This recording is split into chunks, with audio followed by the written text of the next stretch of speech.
integrate sine root x with respect to x. Okay, the sine of, so it's not a product of sine and root x. Due to this radical sign, we cannot use direct formula. Okay, it's not like negative cosine root x. That's not the case.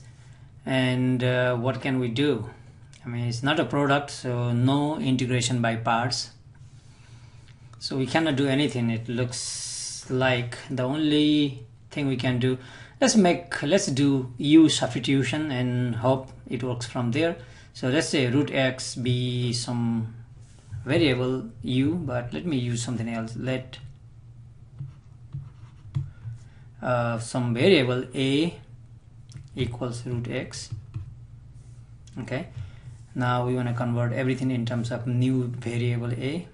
Let's take the derivatives of both sides with respect to x. So dA over dx, derivative, this is x raised to 1/2, so use the power rule, we get 1 over 2 root x.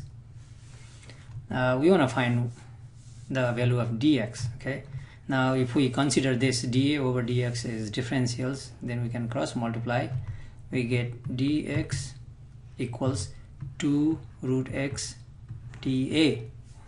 Okay, with this, let me see what we can do here. Then the integral becomes sine of a, let me put here, sine of a, and dx is now 2 root x dA, but we don't want x anymore.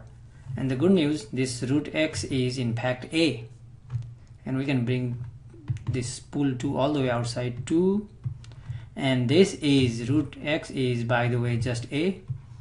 Okay, that's what our assumption is. So a sine a with respect to a. Now we got a product of two functions. Now we can use integration by parts. Okay, and here our u would be a, and dv is sine a dA. So du, derivative with respect to a, is just 1. Integral with respect to a, v, is derivative of sine is, sorry, antiderivative of sine is negative cosine. Okay, and we know that by integration by parts. What is that, by the way? Let me recall here. When we have integral u dv, that is uv minus integral v du. So using that, we have 2 outside uv, so a times negative cosine a, negative a cosine a, minus integral v times du, so there is a negative sign that makes positive cosine a 1 dA, just cosine a dA.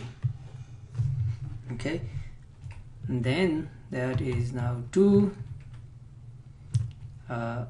inside negative a cosine a plus integral of cosine is just sine a. Okay, and plus constant of integration. Okay, that's it.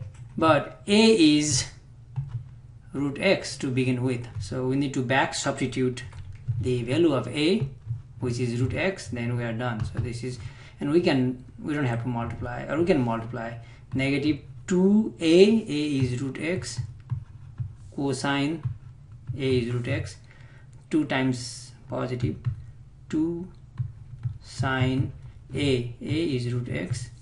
Okay, and plus some constant of integration, final